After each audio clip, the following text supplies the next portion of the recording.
બાબા સાહેબ જન્મ્યા કોઈ બર્થડે કે છે મને? 14 એપ્રિલ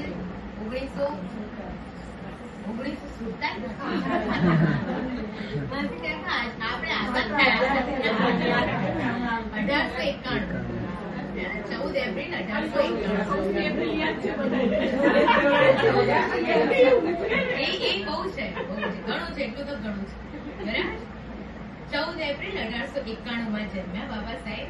એમના મમ્મીનું એ 14મું સંતાન અને એમને જન્મ આપ્યો 14મું સંતાન એમની મમ્મીનું. અને એમની મમ્મીનું નામ ભીમાબાઈ હતું અને અમને જન્મ આપીને થોડા વર્ષો પછી જે એક્સપાયર થઈ ગયા હતા.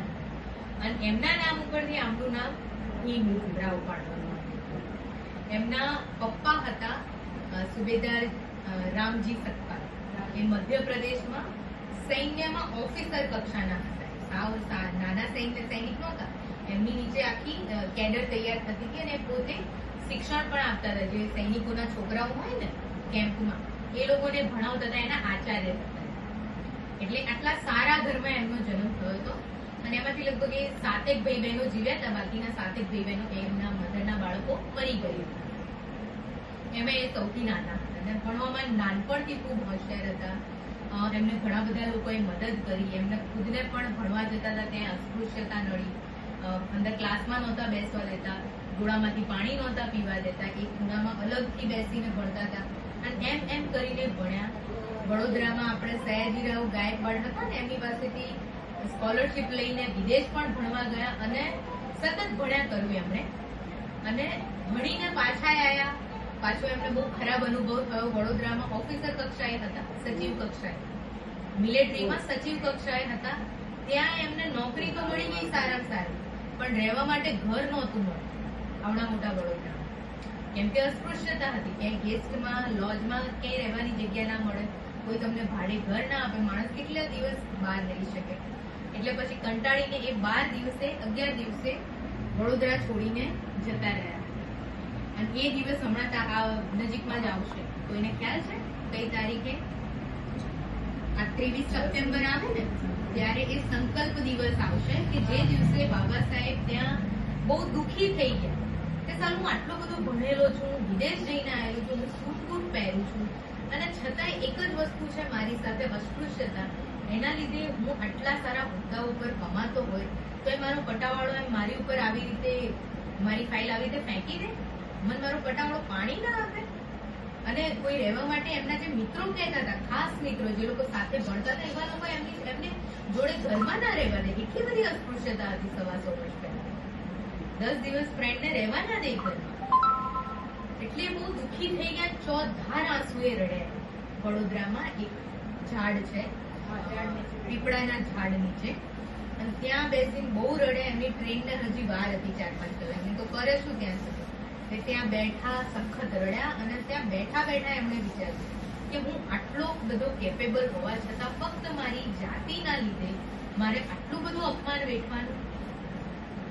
અને આજે મેં જે અપમાન વેઠ્યું છે, હું હવે કંઈ પણ કરીને મારા આખા સમાજને આ અપમાનમાંથી બહાર કાઢીશ. એવો સંકલ્પ લઈને એ દિવસે ટ્રેનમાં બેસી મુંબઈ પાછા જતા. એટલે એ દિવસને આપણે સંકલ્પ દિવસ તરીકે ઓળખીએ છીએ. એ પછી એમણે જાહેર જીવનમાં પગ મૂક્યો, સમાજ માટે કામ કરવાનું શરૂ કર્યું. એ પછી પણ ઘણું બધું ભણ્યા. એમણે ઘણી સંસ્થાઓ બનાવી, પોતાની પત્નીને પણ સાથે લઈ ગયા, ઘણું બધું કર્યું. પણ એ દિવસથી એમણે સમાજ માટે કામ કરવાનું શરૂ કર્યું. એટલે આપણે આ 23 સપ્ટેમ્બરે સંકલ્પ દિવસ ઉજવતા હોઈએ છીએ. અને ત્યાં બહુ મોટો કાર્યક્રમ છે. અત્યારે હાલ તો ત્યાં જે લોકો વડોદરા ગયેલું છે કોઈ, ત્યાં મોટો બગીચો છે સયાજી ગાર્ડન કરીને, અને ગાર્ડનની વચ્ચે આ સંકલ્પ ભૂમિ આવેલી છે. ત્યાં અત્યારે આપણે પેલું સ્મારક બનાવવા માટે એપ્લિકેશન ને બધું કરીએ છીએ. થઈ જશે તો બહુ સરસ એમની માટે મ્યુઝિયમ ને બધું બનાવવામાં આવશે બાબા સાહેબ માટે. પણ થાય તોની વાત છે. પણ બહુ સરસ જગ્યા છે. દર વર્ષે ઘણા બધા લાખો લોકો ત્યાં વિઝિટ કરવા માટે આવતા હોય છે. સ્પેશિયલ આ બધા એ આવશે આજકાલ. આ થયું એ વખતે બાબા સાહેબે દલિતો માટે કામ કરવાનું શરૂ કર્યું, કેમ કે એ પોતે સમાજમાંથી આવતા હતા. એટલે આખા ભારતમાં જે એસસી હતા એમની માટે એમણે કામ કરવાનું શરૂ કર્યું. હવે એસસી હતા તો એમની સાથે સાથે બીજા મજૂરો હતા, બરાબર, અને એ મજૂરો પાછા એસસી નહોતા, એ આદિવાસી હતા. એટલે આદિવાસી એટલે એસટી કહેવાય. આદિવાસી હતા. અમુક લોકો ઓબીસી પણ હતા, જે અત્યારે હાલ ઓબીસી માં ગણીએ પછાત સમુદાયમાં ઓબીસી પણ હતા. પણ આ બધા એવા વર્ગો હતા સમાજના, અને એમાં મહિલાઓ પણ હતી, બરાબર. કારણ કે પુરુષો જતા હોય મજૂરી કરવા તો પેલું બખડી ઉચકવા કોક તો જોઈએ ને. એક જણ પાવડો મારે તો બીજા બકડિયા મુશ્કેલ નાખવી પડે ને. એટલે સ્ત્રીઓ લગભગ જે વર્કિંગ ક્લાસ છે એમાં તો સ્ત્રીઓ હંમેશાથી કામ કરતી હતી. કોઈ દિવસ એમણે ઘરમાં બેસી મજા નથી કરી. વર્કિંગ ક્લાસની ભારત દેશની 90 થી 95% જે સમાજ છે બધા જ ધર્મની વાત છે. જે મિડલ ક્લાસ છે અથવા તો મિડલ ક્લાસ થી ગરીબ છે એની ઘરની સ્ત્રીઓએ ક્યારેય બેઠા બેઠા હિંચકામાં બેઠા બેઠા રાણીની જેમ રાજ નથી કર્યું. આપણે એવું કહીએ છીએ સ્ત્રીઓ આજકાલ નોકરી કરે છે, પણ એવું નથી.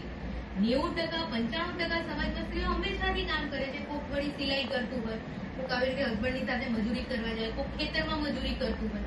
વણકરો હોય તો પુરુષો પેલું દોરા બનાવતા, પુરુષો વણતા હોય તો એની માટે દોરા કોણ બનાવી આપે, કલર કોણ કરે, બરાબર છે, કપડા વાળે કોણ, બધું સરખું કોણ મૂકે, એ બધું એની બાજુનું કામ જ છે ને માણસ. પણ ઘરમાં જે ધંધાઓ થતા હતા નાના મોટા, પંચાલ હોય તો લોખંડનું કામ થતું હોય, સુતારી હોય તો લાકડાનું કામ થતું હોય, એ પુરુષો તો મેઇન કામ કરે, પણ એની સાથે જે બીજા કામો એ કોણ કરે.